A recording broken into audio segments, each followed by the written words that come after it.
Praise lord, హల్లెలూయా.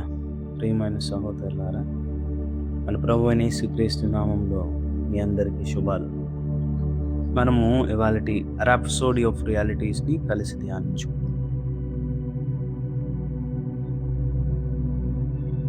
ఇవాళటి మనకి ఇవ్వబడిన అంశము ఎదుర్కొనండి మరియు జయించండి.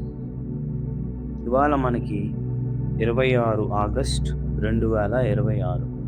Praise lord. 1 యోహాను 4:4. చిన్నపిల్లలారా, మీరు దేవుని సంబంధులు, లోకంలో ఉన్నవాని కంటే మీలో ఉన్నవాడు గొప్పవాడు గనుక మీరు వానిని జయించి ఉన్నారు. క్రైస్తవ జీవితంలో సవాళ్లను చూసి పారిపోవడం కాదు, కానీ వాటిని ధైర్యముగా ఎదుర్కొని విజయము సాధించడానికి మీరు పిలువబడ్డారు.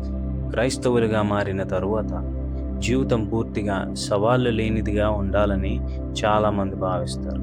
అందుకే కష్టాలు ఎదురైనప్పుడు నాకు ఇంకా సమస్యలు ఎందుకున్నాయి, నేను ఎందుకు బాధను అనుభవిస్తున్నాను, ప్రార్థించినప్పుడు అన్నీ ఎందుకు వెంటనే మారిపోవు అని వారు ఆలోచిస్తూ ఉంటారు. కానీ ఆ ఆలోచన క్రైస్తవ జీవితానికి సంబంధించిన ఒక ముఖ్యమైన సత్యమును విస్మరిస్తున్నది. అది ఒక ప్రయాణము. మీ విశ్వాసమునకు ఎటువంటి సవాళ్ళు లేకపోతే మీ విశ్వాసము పనిచేయదు. వ్యతిరేకత ఎదురైనప్పుడే విశ్వాసము నిరూపించబడుతున్నది, ఆచరణలో పెట్టబడుతున్నది మరియు పరిపూర్ణము చేయబడుతున్నది. జీవితము ఎంత సాఫీగా సాగుతుందనే దానిపై దాని విలువ ఆధారపడి ఉండదు. మీరు అధిగమించే పరీక్షల ద్వారానే ఉన్నత స్థితికి చేరుకుంటారు. ఇది ప్రకటన గ్రంథము 2:26లో ప్రభువు చెప్పిన మాటలను గుర్తు చేస్తుంది. నేను నా తండ్రి వలన అధికారము పొందినట్లు జయించుచు అంతము వరకు నా క్రియలు జాగ్రత్తగా చేయువానికి జనుల మీద అధికారమునిచ్చెదను. జీవితంలో ఎదురయ్యే పరీక్షలు లేకుండా మీరు ముందుకు సాగలేరు. పరిచర్యలో కూడా గొప్ప విజయమును రాత్రికి రాత్రే రాదు. మిమ్మును గొప్ప బాధ్యతలకు స్థిరపరిచే దశలు, అనుభవములు మరియు విజయములు ఉంటాయి. కొన్నిసార్లు దేవుడు మిమ్మల్ని కొన్ని పరిస్థితులను ఎదుర్కొనేలా అనుమతిస్తున్నాడు. ఓడిపోవడానికి కాదు, మీ విజయానికే.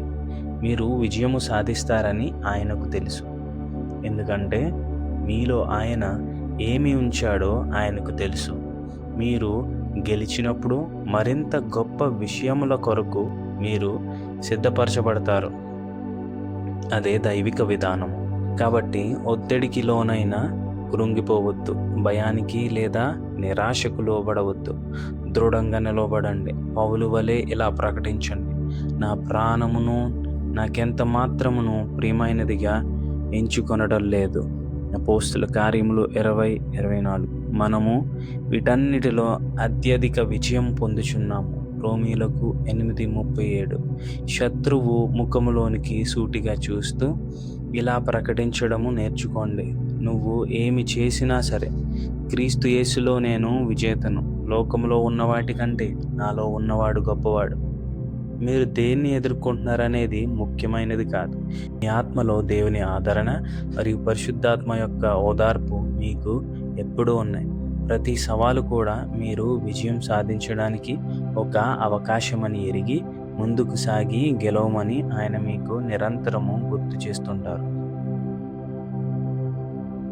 అందుకే నా సహోదరులారా, మీరు నానా విధములైన శోధనలో పడినప్పుడు అది మహానందమని ఎంచుకోనండి.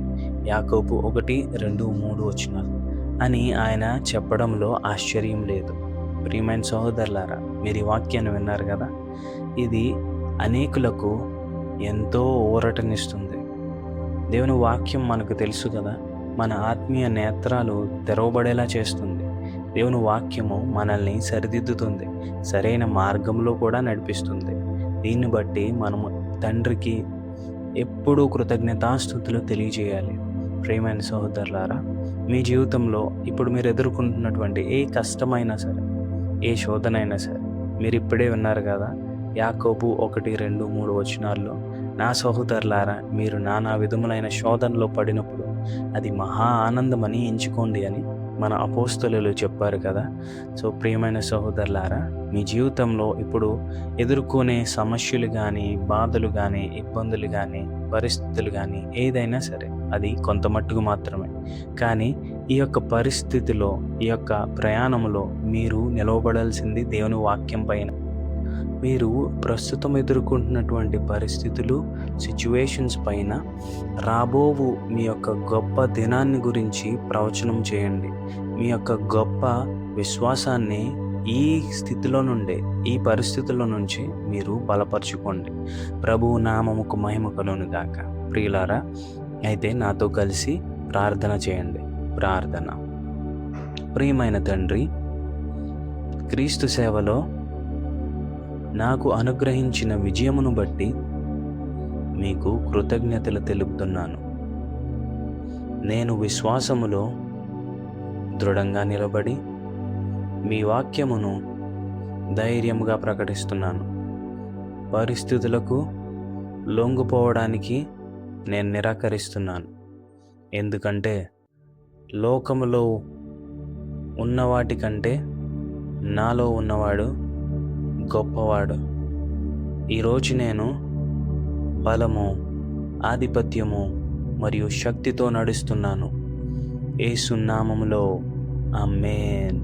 ప్రియులారా, మరింత అధ్యయనం కోసం రోమీలకు 8:37, 2 కొరింథీలకు 2:14 ఈ వాక్యాన్ని మీరు ధ్యానించండి. మరింత లోతైన సత్యాలు మీరు తెలుసుకోండి. అయితే ప్రియులారా, మీరు ఇంకా ఈ ఛానల్ని కనుక సబ్స్క్రైబ్ చేసుకోకపోతే మీరు దయచేసి సబ్స్క్రైబ్ చేసుకోండి. ఎందుకంటే ఇది దేవుని వాక్యం. దేవుని వాక్యానికి చాలా శక్తి ఉన్నది. దేవుని వాక్యం మనల్ని సరిచేస్తుంది. మీ యొక్క స్నేహితులకు షేర్ చేయడం మర్చిపోవద్దు. Thank you so much.